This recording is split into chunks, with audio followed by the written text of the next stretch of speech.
Grab some delicious Clamato juice and make out with your emotionally unstable girlfriend because we have a show with more holes than Amber Heard's testimony. Amazon's Outer Range is like if Lost had a baby with a cowboy, and in this video we're going to take a deep dive into its ending and some of the show's biggest unsolved mysteries. But before we do, make sure to like and subscribe, every little bit helps the channel out. The final episode is called The West, which really has a double meaning. Not only is it a reference to Royal Abbott's western pasture where a series of supernatural occurrences occur, but to the early settlers, the Wild West was seen as the great unknown, an expanse of land waiting to be discovered. And this whole notion of the known versus the unknown is one of this show's biggest themes. In the very first episode, Josh Brolin's character Royal Abbott recounts the story of Kronos, the Greek god of time, and how he created a tear in the earth which separated Earth from heaven, the known from the unknown. Episode 7 is actually called The Unknown, and Autumn will later refer to it as its gatekeeper. An ominous billboard can be found in the final episode which states, "America tells you that the only things worth knowing are those which can be known. America is wrong." So the whole acts as this portal between the known and unknown. We have characters like Autumn who welcome it and see it as something good, while Royal fears it. To get a better understanding on how this hole operates, let's take a look at the evidence. The hole seems to be meant for those who want to disappear. The only two living people, I'm not counting Trevor's dead body, who we've actually seen go into the hole are 8-year-old Royal,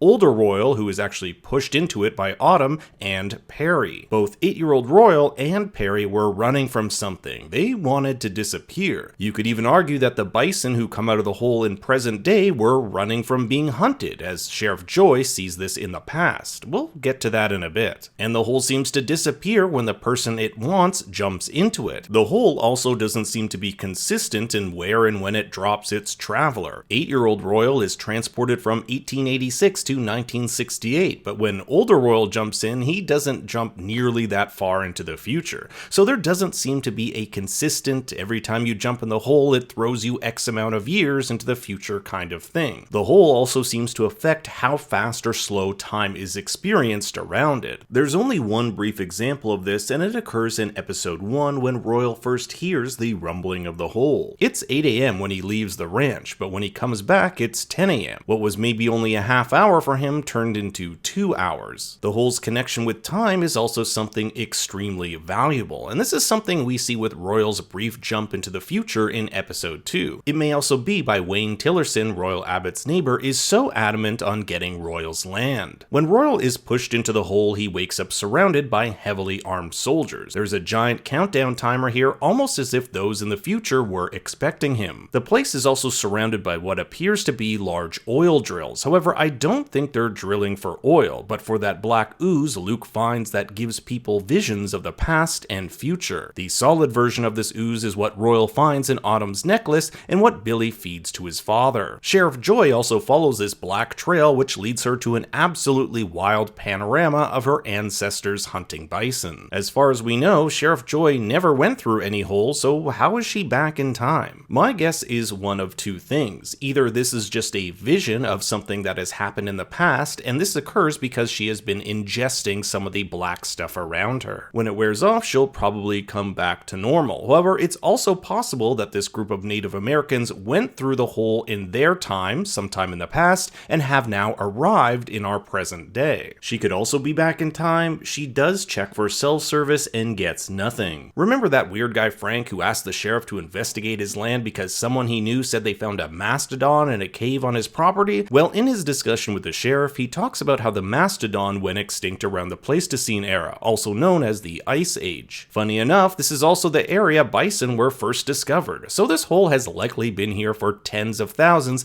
if not millions of years. Hell, one of the episodes even begins with images of Wyoming being transformed over millennia. Just throwing this out there, but we also don't know if there's more than one hole or if there are other places which act similarly, like a cave for example. But I want to go back to this vision Royal sees of himself dying. There, he's in Cecilia's arms and Autumn kneels over his body. Check out the yellow outfit she's wearing. In episode 2, Autumn refers to yellow as being a color of strength, and when asked if she was ever part of a cult, she says yes. In Royal's trip to the future, we see Autumn wearing this same outfit surrounded by similar cult-like members, all wearing the same necklace. With Billy joining Autumn as the first member of her cult in episode 7, it appears Autumn is the leader. And now that we know that Autumn is Royal's granddaughter Amy, who has come back from the future, things like Amy's drawing of heaven, which shows men and women in yellow outfits, start to make a bit more sense. Yes, one of the biggest reveals of the season is that Autumn is Amy, something that becomes evident to Royal when he finds the scar on her forehead, one which she got when her father and Royal got into a fight. There isn't much we know about Autumn, and we can't take what she says at face value, but let's take a look at some of the evidence. Autumn arrives at the Abbott Ranch looking to camp with a shit ton of money. She carries books on quantum physics and takes a drug called lamotrigine, commonly prescribed for those suffering from bipolar disorder. She's also a poet, which we'll see her recite a very strange poem later on. She'll tell Royal that she doesn't remember anything before the age of 9, which is funny since Royal says the same thing about himself, which we know is a lie. Autumn might be lying too. I guess she remembered those words her father taught her. Sometimes you keep things from people you love because you don't want to hurt them. Autumn probably knows a lot more about this hole than she's letting on, and she may even have known that throwing Royal into it wouldn't have killed him. Autumn also has someone she's in touch with, someone she refers to as Mom, and this person is supplying her with money. Near the end of the final episode, Amy's mother, Rebecca, mysteriously reappears after being missing for several months. If Amy is Autumn, then we can assume this mystery woman Autumn is talking to is Rebecca. There's not a lot we know about Rebecca, but she does tell Amy that she had to leave in order to hide. All we really know is that the night she left, she got in a big fight with Perry and never returned home. So something big happened here which forced her to leave her daughter, whom she loved very much. Like Royal, Autumn says when she was 9 years old that she was in, quote, some sort of accident, which makes her not remember anything before that time. Royal accidentally shot his dad and ran into the hole. Does young Amy do something by accident, something bad, which leads her to jump into that hole and become the Autumn we see here in present? What's strange about Royal's death is that it looks like Cecilia understands and knows that this has to happen. Just look at the way she nods. It's like, yep, I know it's his time to go. She's accepted it, and for all we know, she could be in on it. During Royal's trip to the future, we also get some other interesting information from Cecilia, who confirms that this land is no longer theirs, and this might have something to do with Perry's bail, since the Abbotts used their ranch as collateral to post his $500,000 bail for the murder of Trevor Tillerson. Because Perry throws himself into the hole and subsequently disappears, their ranch will be taken from them and put into the hands of either the state or the bank. I think that means either Autumn or the Tillersons will use their money to take over the land, allowing a mining company called BY9 to experiment and extract the land's resources. This is the same company Royal found the mineral expert had worked for when he went searching for answers as to what the mysterious substance found in Autumn's necklace was. I'm curious if this mining company has anything to do with the mysterious disappearing mountain from episode 3. Now this occurs exactly as Royal and Autumn shake hands, almost as if them meeting has caused some distortion in space and time. Since the area surrounding the mountains seem to be filled with this rare black material, it could be surmised that the mining company has extracted the entire mountain itself. So when Royal and Autumn shake hands, it's part of Autumn's world/future seeping into the present. There is one other time where Autumn and Royal shake hands, when Royal agrees she can stay on his land.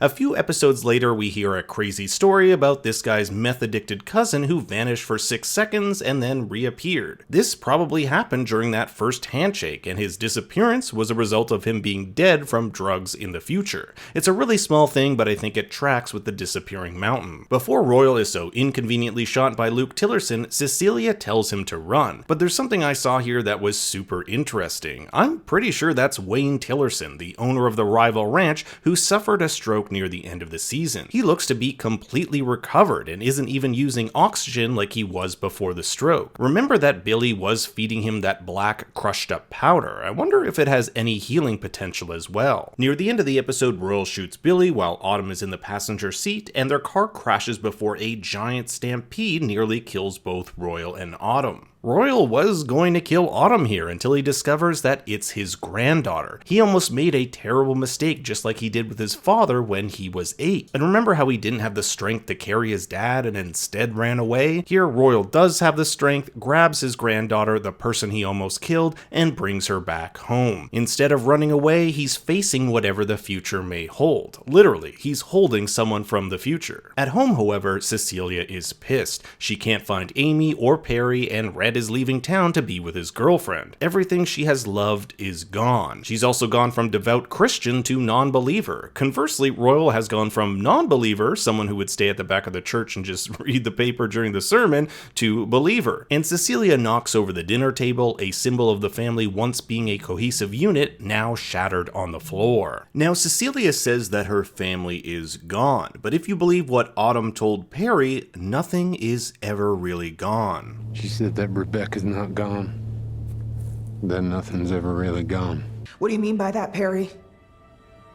Maybe nothing's ever gone. The season ends with an earthquake. We saw one of these earlier in the episode around the time of Rhett's bull riding. I think that one of these earthquakes means a hole has either opened or closed. One of these earthquakes could be Rebecca coming back for Amy, and the earthquake at the end could be Rebecca taking Amy back through the hole. I can't wait to be proven completely wrong in season 2. Now you might ask yourself, how could this be Rebecca coming from a different time if we already saw Autumn talking to Rebecca earlier that day on the phone? You can't have a cell phone and call across time periods. So this would mean there are 2 Rebeccas, just like there are 2 Amys, so can it not be assumed there are doubles of other characters? Finally, a last bit of WTF to inject into your brains, we never really know what happened to Royal's mother and sister, and since they lived on the same land that the Tillersons and the Abbotts currently occupy, it is definitely within the realm of possibility that Royal could be related to the Tillersons or any one of the Abbotts, including Cecilia, which could be just gross.